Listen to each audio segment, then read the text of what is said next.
हटिए ना, आप पीछे हटिए ना।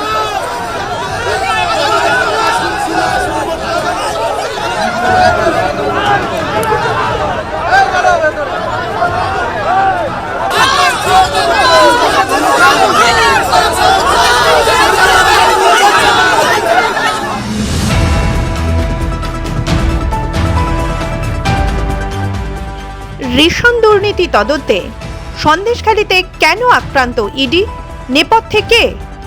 দুর্নীতির খোঁজ নিতে গিয়ে যেভাবে আক্রান্ত হয়েছেন ইডি আধিকারিকরা তা গোটা দেশেই নজিরবিহীন। ভেঙে ফেলা হয়েছে গাড়ি, মাথা ফাটিয়ে দেওয়া হয়েছে গোয়েন্দাদের, আক্রান্ত হয়েছেন সাংবাদিকরাও। সব মিলিয়ে চূড়ান্ত নৈরাজ্য উত্তর 24 পরগনার সন্দেশখালীর সরবেরিয়া গ্রামে।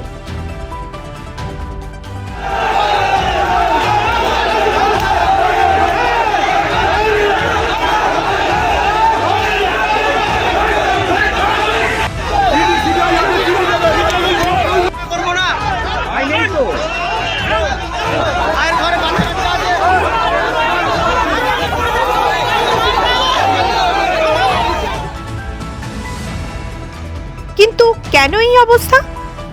রেশন কেলেঙ্কারির তদন্তে নেমে এদিন 7 সকালেই জ্যোতিপ্রিয় মল্লিকের ঘনিষ্ঠ বলে পরিচিত 2 তৃণমূল নেতার বাড়িতে হানা দেয় কেন্দ্রীয় বাহিনী। একদল পৌঁছয় বনগাঁ পুরসভার প্রাক্তন চেয়ারম্যান শঙ্কর আঢ্যের বাড়ি। অন্য দল যায় সন্দেশখালীর তৃণমূল নেতা শেখ শাহজাহানের বাড়িতে। শেখ শাহজাহান উত্তর 24 পরগনা জেলা পরিষদের মৎস্য ও প্রাণী সম্পদ কর্মাধ্যক্ষের পাশাপাশি সন্দেশখালী 1 নম্বর ব্লকের সভাপতি। ইডি যাওয়ার সঙ্গে সঙ্গেই শেখ শাহজাহানের বাড়ির সামনে তার অনুগামীরা বিক্ষোভ দেখাতে শুরু করে।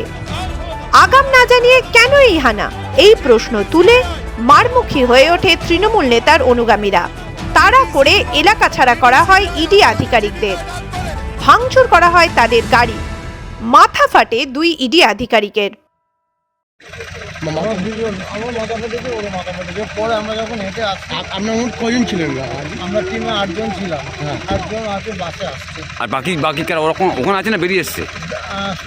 কোনো যোগাযোগ নেই, কোনো যোগাযোগই নেই। আপনার কি ইডি অফিসার?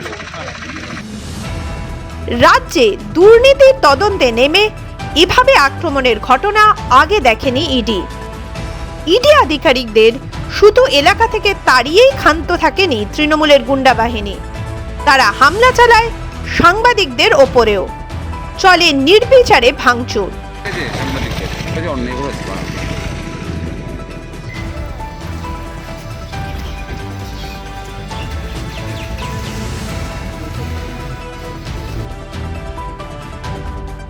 এরপর রাস্তা অবরোধ করতে শুরু করে শাহজাহানের দলবল।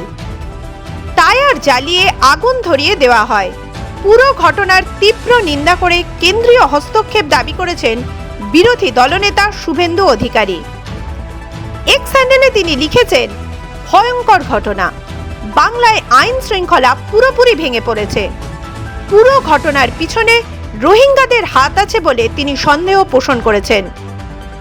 ভয়ঙ্কর ঘটনার উপযুক্ত ব্যবস্থা নেওয়ার জন্যও কেন্দ্রীয় স্বরাষ্ট্রমন্ত্রী অমিত শাহ ও রাজ্যপালের কাছে আর্জি জানিয়েছেন তিনি।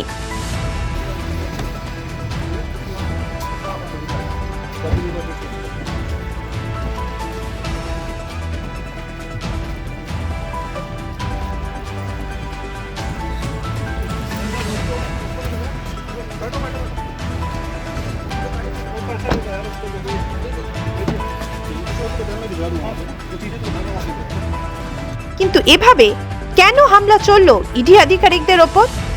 বিরোধীরা এর জন্য দায়ী করছেন রাজ্যের মুখ্যমন্ত্রী মমতা বন্দ্যোপাধ্যায়কেই। কিছুদিন আগেই তিনি সমর্থকদের উদ্দেশ্যে প্রকাশ্যে এই দাওয়াই ঘোষণা করেছিলেন, বুঝিয়েছিলেন ইডি গেলে ওষুধ দিতে, সামনে এগিয়ে দিতে বলেছিলেন মহিলাদের। তার নির্দেশই যেন অক্ষরে অক্ষরে পালন করছে তৃণমূলের গুন্ডা বাহিনী। কাল যদি আমার বাড়িতে যায় আপনারা কি করবেন? রাস্তায় নামবেন তো? গণতান্ত্রিক ভাবে আন্দোলন করবেন তো? আমারটা আমি একাই লড়ে নেব, কিন্তু আপনাদেরটা আপনাদের লড়ে নিতে হবে তো। ওরে আমরা যদি গরিব লোকেরা যদি কেউ একটার জায়গায় দুটো বিড়ি খায় তখন তাকে চোর বলতে পারিস, আর তোদের মতো কোটিপতিরা যদি হাজার হাজার কোটি কোটি টাকা ঘুষ খায় তাদের চোর বলা যায় না। তার কারণ তারা নয় ইডি করবে নয় সিবিআই করবে। এই অত্যাচার বন্ধ করতে হবে। এই অত্যাচার বন্ধ করবার জন্য ডাক দিয়ে যাই নাগিনীর সাথে যারা সংগ্রামের তরে প্রস্তুত হন ঘরে ঘরে। আমি ছাত্র যৌবনদের বলবো আরো বেশি করে এগিয়ে আসুন এবং একসাথে কাজ করুন, ঝাঁপিয়ে পড়ুন। দুর্নীতির তদন্তে সারা দেশেই তল্লাশিতে যেতে হয় ইডি আধিকারিকদের, কিন্তু কোথাও এভাবে তাদের আক্রান্ত হতে হয়নি, কোথাও এভাবে গণতান্ত্রিক প্রক্রিয়ার ওপর আঘাত নেমে আসেনি। সেদিক থেকে একের পর এক কেলেঙ্কারি ফাঁস হয়ে যাওয়ার পর আর এক নজির সৃষ্টি করল মমতা বন্দ্যোপাধ্যায়ের বাংলা। তার গুন্ডা বাহিনীর হাতে আর একবার লজ্জার অন্ধকারে ঢাকল গোটা রাজ্য, যা আর এক অশনি সংকেতের জন্ম দিল।